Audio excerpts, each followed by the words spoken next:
That's Ladyada. Hey everybody, and welcome to my desk. It's me, Lady Ada, and yeah, I'm in my new office location. So I moved rooms. I've got a nice bigger office now. Lots of stuff happening. Don't forget we have our holiday sale going on. Gibson 15 is the code, and everything on the gift list is 50% off. Just go to adafruit.com. Go to the little banner; it'll tell you.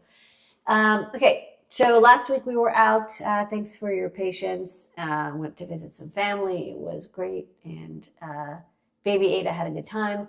Now I'm back organizing this new office space. So one thing is I'm doing more storage because I had a lot of stuff sort of like in piles on top of stuff. And I have a lot of things because we have 4,000 products and I have 700 designs that I've done. And, you know, I get a lot of requests from the support team like, hey, can you test breakout A with DevBoard Q connected to sensor L? And so I have to like go and find them. And if I'm spending 45 minutes to test something that is only like 5 minutes of actually testing, that sucks because I'd rather get the testing done fast and get back to hardware. So go to my computer. The first thing I did is I thought of getting... So I use these like tote bins. But can you pass me one of the totes? It's on the floor actually. These? Yeah. Thank you. Thank you, Vanna White. So I use these totes and we stocked them in the store. They're great because they have little bins. And on this side they have dividers. And I like that they're toady. And so you can put them sideways, and then like this one is my ESP32 one, and they have little latching clips. The problem is that they don't hold a lot. And I'm constantly like pulling them out to be like, oh, is the featherwing I want in the featherwing bin or the feather bin or the display bin because it's a good display featherwing. So I picked up a shelving thing from IKEA. And what I liked about this one is it's like got really thin drawers. And then the next thing I have to do is I want to get rid of these totes and then just have little bins that I put everything in. So approximately 1 trillion people said, you should use Gridfinity. And like I looked into it, and this is incredibly cool. And I do not want to say in any way that this is not the coolest thing in the universe. However, I measured like how many bins I need and how many grids. And like I did the math on the 3D printing. It will take me like 6 months to 3D print it. Or if I used a service, it would be like $1,000 because I just need so many like little cups and things. And so I'm trying some off the shelf drawer organizer things. Extremely cool. If I had 6 3D printers running at all times, I think it would be practical, but I only have one and it's not a great 3D printer. So that's that. The other thing I did get that I really love is I've always wanted like a tech scope cart. Like we had these in school because we had these big CRT scopes, not like the round display ones, the square display ones, but still they were like hefty. They're CRTs, they're like really deep. And we had these carts and you could pull them to your desk while you were working. And I really wanted another one like this. I would have probably gotten a retro one if it was easy, but I couldn't find anyone that I couldn't find an original one that was available, easy to get at a reasonable price. So instead I got this dental cart. It's for like medical stuff. So it's stainless steel. And then let's do scope view. Want to do scope view? Yeah. Let's scope view it up. We'll start from here. Yeah. Okay. So then zoom, scope view. So it's on this rolling cart and it's got what I like is that I've got my scope on the top and then I've got my little scope probe holder. It's a little cable keeper. And then power supply and electronic load, because these are the things that I am using when testing dev boards. Like I'm testing this motor driver. And what I really want to do is dial in different voltages and see the current and stuff. And normally I would have these on my electronic bench, which is on the other side of here. But my bench was getting really crowded because I had the soldering station and the fume extractor and the hot air thing and the like tool holder and the little drawers with hand tools.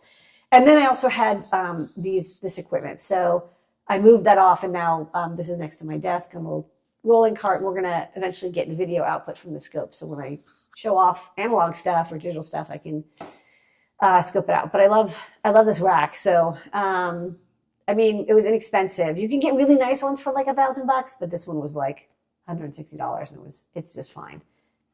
You should put it together. Okay, so that's my desk. More coming. We are going to do more organization. Pardon me. Okay, so next up, what am I doing? Did this go probe? Okay, so next up I'm working on this silent stepper. So I'm going to pull this over here. Okay, so this is yeah. Okay, so let's go to the overhead. Sorry, this is a different overhead setup, so I'm still learning. This is the TMC 2209. So a couple weeks ago, I was doing the A4988, which is kind of like the standard stepper motor driver that a lot of people use, the step direction. But a lot of people were like, oh my God, if you're going to do that, can you please do some Trinamics silent steppers? So this is the TMC 2209. This thing is unbelievably silent. Like, it's running. You can't hear it at all. Definitely not over my coughing. So I'm testing it out. It's got default is 1/8 microstepping, and they can do 1/16, 1/32, or 1/64. So, when this is 1/8, so this is the default, and it's like not too bad. It's not super fast. And then there's also a UART, which you can do more configuration. And then this is, hold on, I need to do pull downs. No, pull ups. Yeah. So this is 1/64. It's just like super buttery smooth. And also, again, incredibly quiet. I had to test. So I tested the step and direction. Obviously, this is moving. I tested the micro step and configuration. The index output's kind of nice. It tells you every time it does one complete step. So that's handy to know when you're like, if you want to convert from one micro step to the other, you want to do it like on the 0 point so that you get a smooth transition. So that's really nice. And then there's a diagnostic output. And let's try. You want to go to the scope view? I could try scope view. Yeah. Let's see what happens. So this is, let's see. This is the diagnostic output. And hold on. Then let me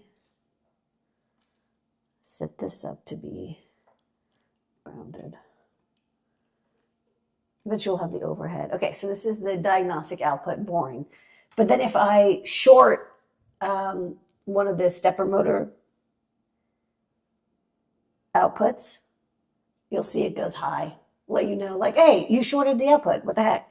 And it freaks out. And then you have to like reset it to start again. I think you have to clear the error. So yes, that's the diagnostic output. And then this is the index output. Whoops. This is index. Yeah, so you can see every time it does one step, it like pulses high. So I'm just sort of testing all the little elements with that. And then the last thing I'm doing, I go to the overhead, is, I think I mentioned this maybe 2 weeks ago, or maybe not, but I got the RP2040 Metro, and yay! I think I got it like right before I went to go visit family. So with a nice big RP2350B chip, 80 QFN, so lots of GPIO, more than the 64 pin, 3 volt buck converter, SW debug, micro SD output, SPI pins, boot button, reset button, STEMMA QT, flash, spot for PS RAM, pinout for USB host, and HSTX video output, USB-C, NeoPixel. I don't know, kind of all the GPIO. So it's nice is because I'm now using the 80 pin version, I have all of these GPIO are not conflicting. So before there was a little bit of like, well, pin 8 is also the PS RAM chip select. Now every pin is like independent. So you can use the HSTX and it's independent from the USB host, independent from the micro USB, from the SPI, And then the analog, I also like that there's 6 analog outputs. So the 64-pin version only has 4-pin analog inputs. I say output, I meant inputs. But this one has 8, and so all 6 are available here. Okay, so yeah, I'm going to start bringing this up. It does enumerate. So the last one I did, I just completely reversed all the pins, like completely. I completely got it wrong. Totally amazing. Haven't done that in like years. It was a classic error. So it enumerates, which means I got the vast majority of pins right, which is good. So I had to do a rip up and redo the whole thing, but it's okay. I think it looks really good. Okay. Any other news before you go into the great search? No. Okay. Make sure I didn't have anything else. No, that's it. Let's go to the great search. Where in the world is that part I need? The great search with DigiKey. The Great Search brought to you by DigiKey and Adafruit. Thanks so much, DigiKey. Every single week, Ladyada uses the power of engineering to help you. Yes, you find the things you're looking for on digikey.com. Ladyada, what are you looking for this week? Okay, so this week I'm wrapping up that WLED design that I started around Thanksgiving, Turkey Day. And so this is a board that uses an ESP32 and has DC or USB power delivery input to get 12 or 24 or 5 volt power to drive NeoPixel or other like smart pixel displays with, high current, easy to use, plug and play. And I wanted like a compact board that kind of has like the latest cool things. So one of the things that we put in is an I2S microphone, and we covered I2S microphones on a previous great search. We've got buttons. We did the last week we did the great search. We did the high voltage, high current, low forward drop diodes because we have high current or high current or voltage coming from USB or DC input, and I want to make sure it's safe. So if you plug in both, it'll just take the highest from whichever. So these diodes that we spec'd those out 2 weeks ago. We might do the fuse next, but what I wanted to do was we posted this up when it was not fully laid out and asked some questions and said, what do you guys want to see? Like, we have some room. And one request that we had was for an infrared input. And I realized we actually haven't done IR input sensors. So these are devices that you can use an infrared remote. So maybe I'll go here and do infrared remote. Like this. So you can use off-the-shelf mini remotes or a remote from your existing devices. And if you have a decoder, what it will do is it'll take the IR signal that's 38 kilohertz and it will demodulate it. So it'll get you the signal that is encoded within the 38 kilohertz and give you that binary signal, which is like much, much easier for a microcontroller to read. And then what people like about it is you can then change modes. You can have multiple programs in WLED. You can use the infrared remote to change them. So what we want, and I just put a standard one here. We do stock through-hole ones, but they are, I guess a through-hole. What we want is a surface mount one. We do want it to be 38 kilohertz. We want it to be smallish and low cost and run from 3.3 volts, which like most of them will.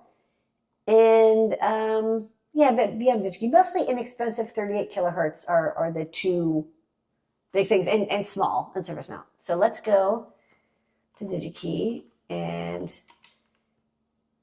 find an infrared remote receiver. Exactly. And these are different than optical sensors because these do some filtering and decoding. They're not just light sensors. They're light receivers and demodulators. Okay, so we want only active stuff, and we only want surface mount. We don't want the through hole because we want to be able to pick and place it very easily. And I'm going to say normally stocking. which is great because it's already cut down to about 100 options. Next up, voltage. All these are going to be fine. They're all within the voltage range, 3.3 volts. The center frequency is important.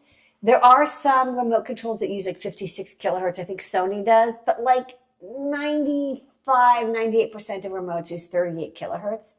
So let's stick to 38 kilohertz.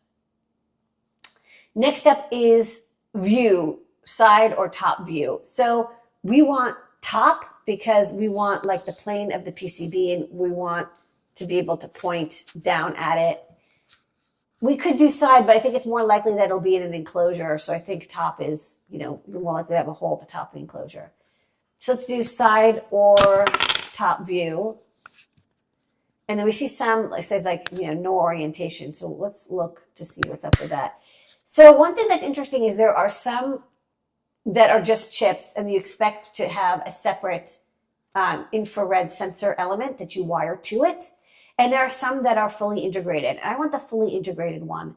Only thing is, it's kind of like, how do you know what you're getting?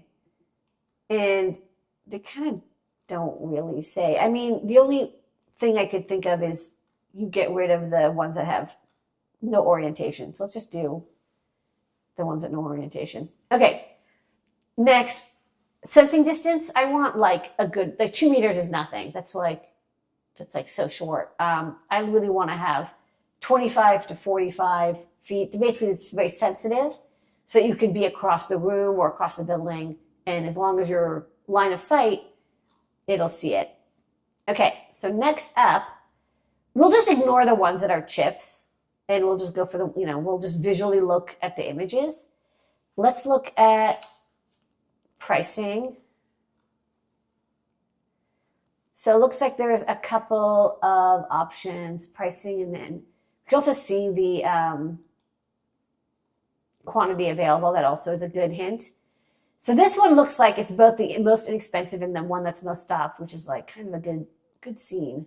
And it's top view. And you can see it has the signal element built in. So let's find out more about this. Okay, so with these, one thing to note is that there's usually two, well, this is kind of a family because again, there's different carrier frequencies and then there's legacy or long burst code. Now, if you're trying to use a specific remote and you especially want to have long codes, which is like, a lot of data that's programmed into it, into the data stream, more than just like, digits 1, 2, 3, 4, 5 or whatever, you might want the automatic gain control 4, which is sensitive for long codes. Because the problem is that long codes that are far away might look like random noise. Like it's looking for a certain amount of data before it does the processing to filter out and make sure it's valid. I recommend just sticking to the legacy because you're going to be using, for people who are going to be using my product, they're going to use like low cost off the shelf remotes. So we definitely want the 6238 series, 38 kilohertz remotes. That's 6238. And the last two digits are the mounting style. So one thing that is kind of interesting, so you'll note like almost all these are Vishay. They kind of like own the market for infrared sensors. So there's two mounting methods. So the tape you see here, it's mounted so the infrared receiver is pointing up. So that's like top view. But they also make the same chip, but it's just mounted sideways. So it's pointing to the side and that side view, but it's like the same part. What they do is they just bend the pins over. See how these pins are bent over? So you can mount it either way. So it's like the same code, the same footprint-ish, but like one is mounted the other direction. However, we definitely want the vertical version. So that's going to be this one, which is the TT version, top, whereas the TR is tape right angle. We want tape top. So that's good. So this is actually kind of what we're looking for. Another thing just to look at real fast is they do sometimes have a little bit of RC filtering on the layout that they recommend. If you have like a noisy power supply, not a bad idea to put, I think this is usually 100 ohms and a 1 microfarad cap. Otherwise, you just put it straight into your microcontroller, the output signal, and then you just use a library, or in this case, WLED has built-in support, and pretty much any infrared receiver is going to give you that same demodulated output. So it's just a matter of picking the frequency, the range, the orientation. Thankfully, infrared remotes were invented before like DRM, and so people didn't come up with the idea of like encrypting the infrared remote stream, which is a blessing. Okay, but inexpensive. Looks like it's about like 50 cents in quantity, 60 cents, and they have lots in stock. So this is my pick for my infrared receiver, my WLED board on the Great Search. That's a good search. Where in the world is that part I need? The Great Search with DigiKey. Alrighty, that's our show. Thanks, so much, everybody. We'll see everybody throughout the week and more. This was your Desk Up Ladyada.